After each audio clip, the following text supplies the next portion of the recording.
नमस्कार, मैं हूं मसरत अली। आप देख रहे हैं आरएस क्राइम न्यूज। तो चलिए देखते हैं आज की ताज़ा तरीन खबरें। इससे पहले आप हमारे चैनल को लाइक सब्सक्राइब जरूर कर लें, साथ में घंटी भी बजाएं, जिससे हर अपडेट आपको समय पर मिलती रहे। तो चलिए देखते हैं आज की ये रिपोर्ट। बदायूं न्यूज। बदायूं में एक बार फिर धर्मांतरण का मामला सामने आया, केस दर्ज। शहर के चर्चित हुक्काबार केस में एक बार फिर सनसनीखेज मोड़ आया है।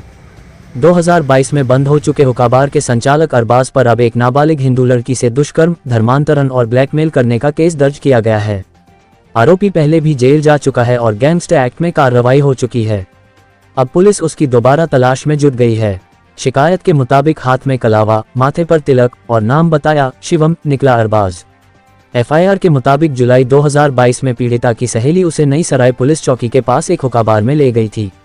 यहां उसकी मुलाकात एक युवक से हुई जिसने खुद को शिवम उर्फ बॉबी बताया। इतना ही नहीं, हाथ में कलावा और माथे पर तिलक लगाकर खुद को हिंदू बताकर धीरे धीरे दोस्ती बढ़ाई और 14 सितंबर 2022 को दिल्ली ले गया। आरोप है कि वहां नशा देकर कई बार रेप किया, वीडियो भी बनाए। इसके बाद मुस्लिम धर्म अपनाने का दबाव बनाने लगा। पीड़िता ने आरोप लगाया कि हुक्काबार में उसे पहले नशा दिया गया, फिर नशे की हालत में डांस कराते हुए उसका वीडियो बनाया गया। आरोपी ने इस वीडियो को वायरल करने की धमकी दी। जब लड़की ने धर्म बदलने से मना किया तो मारपीट की। आरोपी उसे मुस्लिम ग्रंथ पढ़वाता और दरगाहों पर घुमाता था। आरोप है कि हुक्काबार में फैज खान, रियान पठान, अदनान समेत कई युवक आते थे। इनका मकसद था हिंदू लड़कियों को हुक्के में नशा देकर फंसाना, नशे की हालत में वीडियो बनाकर उन्हें। उज्जवल जी, अभी एक मामला निकल के आया है कि कुछ हिंदू लड़कियों के धर्मांतरण का मामला सामने आया है। एक हुक्काबार संचालक है जो कि उनका धर्मांतरण कराने पे तुला हुआ है। क्या प्रकरण है ये? आज मैंने भी सुबह जब समाचार पत्र पढ़ा था तो समाचार पत्र के प्रथम पेज पर यह खबर छपी है। निश्चित रूप से बहुत ही महत्वपूर्ण समाचार है और ये महत्वपूर्ण आज से नहीं है, महत्वपूर्ण उस समय से है जब 2022-23 में श्री आलोक मिश्रा जी सीओ सिटी हुआ करते थे यहाँ पे, और उस समय इन्होंने इस हुक्का बार को बंद ही नहीं कराया था। इस पे बुलडोजर भी की कार्रवाई भी अमल में आने वाली थी, ऐसी सूचना मिली थी, लेकिन दुर्भाग्यवश वो क्यों नहीं हो पाई ये मुझे नहीं पता। लेकिन इसका जो संचालक है वह केवल एक लड़की का ही नहीं, एक हिंदू लड़की का ही नहीं, ये कई हिंदू लड़कियों का अपमान और उन्हें धर्म परिवर्तन का कार्य कर चुका है, ऐसी सूचना है। और निश्चित रूप से ये बड़ी सार्थकता के साथ और बड़ी जिम्मेदारी के साथ कहूँगा कि इस अरबाज और अरबाज जैसे कई अरबाजों को एक फंडिंग, जैसा कि आपको सुना होगा एक छांगुर बाबा, लांगुर बाबा, पता नहीं ये कौन कौन से हैं, जिस प्रकार से ये विदेशी फंडिंग आ रही है भारत में, इसको तत्काल संज्ञान लेना चाहिए। और जितनी भी अपनी गुप्तचर संस्थाएं हैं, चाहे आईबी हो चाहे एलआईयू हो, इस प्रकार की जितने भी धर्म परावर्तन करने वाली और हिंदू बहन बेटियों को एक टारगेट बनाकर और ये जो भी करते हैं ना, कलावा बांध के, तिलक लगा के, इस प्रकार के ये कुकृत्य करते हैं। और सबसे बड़ी बात, इसके खिलाफ हमने जंग भी छेड़ दी है। कैसे छेड़ दी है? हमारा जो विश्व हिंदू परिषद का प्रांत कार्यालय आगरा में है, उसमें पूरे प्रांत की बहनों ने, जो दुर्गा वाहिनी हमारा एक संगठन चलता है, उसकी दुर्गा वाहिनी की बहनों ने कहा है कि एक सीधा सीधा मैसेज दिया है कि हमें छेड़ोगे तो हम छोड़ेंगे नहीं।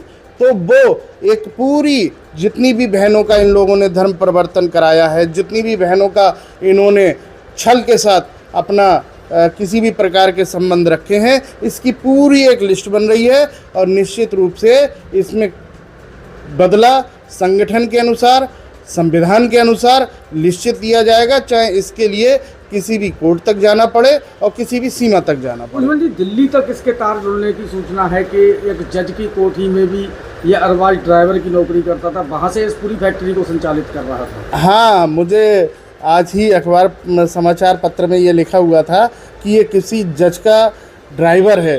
तो एक जज का ड्राइवर, इतनी बड़ी एक संवैधानिक पद पे बैठे हुए व्यक्ति का ड्राइवर होना एक अपने आप में गौरव की बात है। लेकिन उस गौरव के पीछे ये घिनौना षड्यंत्र ये चलाता था। निश्चित रूप से उन जज साहब से भी मेरी प्रार्थना है कि वह इसके खिलाफ कठोर से कठोर कार्रवाई कराएं। बताइएगा आपके साथ क्या घटना हुई है और पूरा क्या घटनाक्रम रहा है? 2022 से एक लड़का है, वो मुझे परेशान कर रहा है। उसने अपना नाम शिवम उर्फ बॉबी बताया था। उसका एक हुक्का बार था, उसके भाई का भी। उसका भाई भी उसका ऑनर था, फैज़ खान, और उसका असली नाम अरवाज़ अली खान है। मेरी एक फ्रेंड थी, वो मुझे रेस्टोरेंट का बोलकर लेके गई थी, पर जब मैं वहाँ गई वो एक हुक्का बार था। वहाँ पर एक हुक्का आया, उसमें नशा था। उस हुक्के को पीकर मेरे को नशा हो गया। उसमें मेरी किसी ने कुछ वीडियो बना ली, उस वीडियो को लेके वो मुझे ब्लैकमेल करने लगा। उसके ऊपर उसके दूसरे दिन वो मुझे फिर बुलाता है। बुलाने के बाद फिर मेरे को वो नशीला पिलाता है और मजबूर करता है। उसके ऊपर 3 कमरे थे, वहाँ ऊपर 3 कमरों में मेरे साथ गलत हरकतें की। उसने शारीरिक संबंध बनाए, कुछ अच्छी वीडियो बनाई उसने।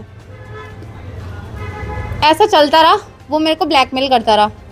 कुछ टाइम बाद वो मुझे दिल्ली ले जाना चालू कर दिया उसने। जज साहब के फ्लैट में लेकर जाता था, दिल्ली होटलों में लेकर जाता था, मुझे मारता था बुरी तरीके से, मांस खिलाता था गंदा गंदा, नकाब पहनाता था, छोटे बड़े सरकार लेके जाता था, निज़ामुद्दीन लेकर जाता था मुझे। वहाँ के पीर बोलते थे कि इससे शादी कर लो, धर्मांतर कर लो, इससे शादी कर लो, लड़का अच्छा है ये, इसलिए। और एक ताबीज़ पहनाता था मेरे को, वो मुझसे जैसा बोलता था मैं वैसा करती थी। तो क्या और भी लड़कियां इसकी शिकार हुई हैं धर्मांतरण की? जी, लगभग ऐसी कितनी और लड़कियां होंगी? बहुत नाबालिग भी हैं कुछ, और दिल्लियों में भी उसने कुछ और लड़कियां फंसा रखी हैं, और लड़कियों की भी उसने अश्लील वीडियो बना रखी हैं। उन लड़कियों के साथ भी ऐसा करता है। उस टाइम पे 2022 में मेरी उम्र 16 साल थी। तो ये किसी प्रकार का नशा और असले वगैरह भी बेचता है क्या? जी, ये गांजा बेचता है। क्या आपको लगता है इसके पीछे और भी कुछ लोग हैं जो जी, धर्मांतरण के लिए प्रेरित करते हैं? हुक्का बार में कुछ अनस, रैयान, अली, अन्नू वगैरह ये लड़के आते, और भी लड़के आते थे, पर मुझे उनके नाम नहीं पता। ये सभी लोग उस रैकेट में शामिल थे जो धर्मांतरण का रैकेट है? जी जी। अच्छा, अब क्या मामला हुआ था फिलहाल में जो आपने? अभी 6 तारीख को वो मेरा पीछा कर रहा था। बड़ी सरकार से उसने मुझे ज़बरदस्ती बैठाला, ब्लैकमेल कर कर। मैं बैठी, कुछ आगे जाके उसने गाड़ी रोकी। मैंने उससे बोला गाड़ी रोक। मैंने उससे पूछा कि तू मेरा पीछा क्यों कर रहा है? बोला अगर तू मेरी नहीं हुई तो किसी की नहीं होगी, और गाली गलौज देने लगा। वहाँ से मैं भागकर कोतवाली गई। कोतवाली में जाके मैंने एक एप्लीकेशन दी। एक एप्लीकेशन देने के बाद उसे उठाया गया, उसे उठाकर छोड़ दिया गया। अभी जब मैंने केस लिखवाया है, FIR लिखवाई थी ये वाली, अभी जो दोबारा मुकदमा लिखा है, उसकी मम्मी मेरे घर पे चक्कर मार रही है, पैसों का वो लालच दे रही हैं कि पैसे ले लो हमसे। कोर्ट में भी मेरा हाथ पकड़ लिया उनने, बोलती है पैसे ले लो, समझौता कर लो, मेरा लड़का निर्दोष है। तो अब आप क्या चाहती हैं? मैं इतना चाहती हूँ बस कड़ी से कड़ी कार्रवाई हो, बस उसे सज़ा सुनाई जाए।